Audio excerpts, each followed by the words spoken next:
दोस्तों की हाल चाल ने जनाब तुसी वेखदे पे हो अपना देश पंजाब टीवी ते मैं तुहाडा मेज़बान मोहम्मद नदीम खारल। सब तो पहले अपने चैनल को करना सब्सक्राइब ते बेल आइकन ते क्लिक करना है अच्छी ते बेहतरीन वीडियो का नोटिफिकेशन हमेशा तरह वीरां नूं मिलदा रहे तो वीर वेखदे रहन।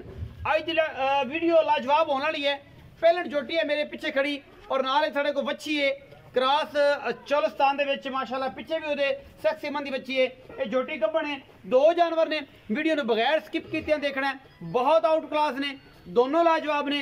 कोशिश करांगा कि यही विखावा जिहड़ी गां है वो सादे मोहतरम नूं कहां जनाब वो पा लैण और इंशाल्लाह बाकी लेने देने मुकद्दरां दी गल है। ए जनाब झोटी कतरी कतरी सिर झोटी नूं माशाल्लाह सफेद चिट्टी अख बिल्ली मेहंदी नास सिंग अख हर चीज़ तसल्ली नाल वेखणी। बाकी कमियां कुताइयां अल्लाह दे रसूल दे सपुर्द ने, जो भी मामलात ने इंशाल्लाह। मैं चौड़ी केडी है माशाल्लाह मझ दा बच्चा है, लेने देने मुकद्दर और अपना देश पंजाब टीवी दी अवलीन तरजीह नीली विखाण दी। नीली दी झोटी और जनाब नीली ते कम करदा अपना देश पंजाब इंशाल्लाह। बहुत आउट क्लास पीस है अल्लाह के फजल नाल। ये जनाब पुछ अल्लाह सिट्टा चिट्टा है, खुच्चे तक पुछ लगा सूँ और जनाब साह दा डोडा चक्की फिरदी है। ये पैलन बड़ी लाजवाब है माशाल्लाह। कैमरे की निगाह दे विच ये जनाब सोने की डली है, वांडे मरले मरले दी पूरी, बड़ा खूबसूरत थान। अजे सुंदी नहीं, 5 दिन 7 दिन 10 दिन ये जनाब झोटी लैंदी है पूरी पद्धर और बड़ी आउट क्लास अल्हम्दुलिल्लाह। अल्लाह के फजल नाल नीली दे ब्रांड हमेशा अपना देश पंजाब टीवी दी ही जीनत बनते हैं, किते नहीं बढ़ते।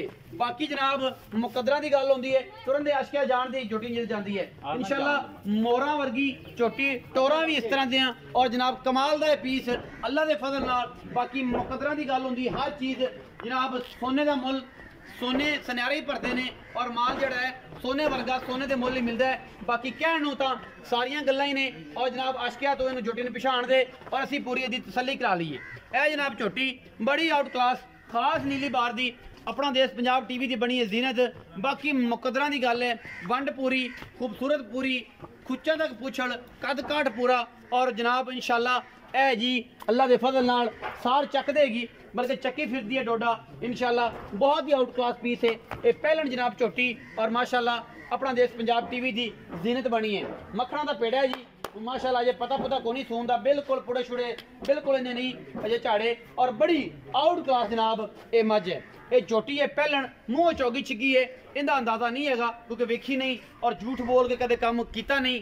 आपा काम करने सच्चे ते खरे और अलहमदुलिल्लाह सच्चे ते खरल दे विच ही सारी बेहतरीन और जनाब कम होंदे ने और मुहब्बतां होंदियां ने और सज्जन कहंदे ने कि फलां बंदा काम कर रहा है। बाकी झोटी तुहाडे सामने है अलहमदुलिल्लाह, किसी पासों खुची नहीं, पुछल सिर्फ इनका खुच्चा तक आ रहा है। बाकी होर कोई वादा घाटा नहीं, छोटी होंदी तो किते वादे घाटे च आ गया। ये जेड़े मामला कतरी कतरी सिर है झोटी ने और माशाल्लाह अल्लाह के फजल नाल पूरियां वंडा और बेहतरीन आला क्वालिटी का ये जानवर है जिहड़ा अपना देश पंजाब टीवी की जीनत अलहमदुलिल्लाह बनया। मालिक नूं सदांगे इहदी पूरी व्यू ले लै जी, इत्थों कैमरामैन साहब इत्थे खलो के व्यू ले लो पूरा। ए जनाब इहदा पोज अलहमदुलिल्लाह असीं जनाब यूट्यूब थंबनेल ते लाना है और सज्जन कहंदे ने कि थंबनेल चोरी नहीं करते, असीं जेन्युइन थंबनेल लाने हैं और जेन्युइन माल जिहड़ा दिखाने हैं वीडियो दे विच अलहमदुलिल्लाह ओही असीं सामने लेके हाजिर होने। अस्सलाम वालेकुम सर। वालेकुम सलाम। इस्लाम भाई की हाल है? ठीक शुक्र अल्लाह दा। ठीक ठाक हो जी भाई? इस्लाम झोटी विखाई जी किनवे सूए? ये भाजी पहला सूना है। कदों कसूंदी है? ये भाजी तकरीबन 6-7 दिन ले जाएगी, हफ्ता 6-7 दिन हफ्ता ले जाएगी जी। की मोहब्बत प्यार वाला मुल है? मोहब्बत प्यार वाला भाजी मंगन नूं इंदा 3,30,000 करने आ।